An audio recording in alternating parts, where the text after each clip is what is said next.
Hello everyone, in this video I'm going to show you how to embed your Base44 app inside WordPress. So all you need to do is navigate to pages in WordPress and then go to all pages. You can choose the page that you want to embed the Base44 app on it. For example, let's choose this page. We simply press on edit.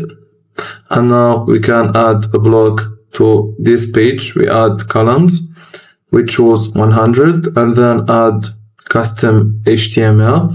Now simply copy this HTML, you will find it in the description below the video, and then paste it here.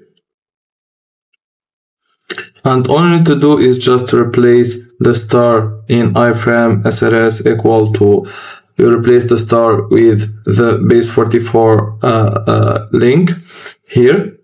Simply copy the link and embed it here. Just change the star with the link, and as you can see, edit with Base44, and you can see the page of Base44. All you need to do is press on update and then save and publish the page here, and you can see the page with embedded app of Base44 here, and that's it. If you find this video helpful, don't forget to like and subscribe, and thank you for watching.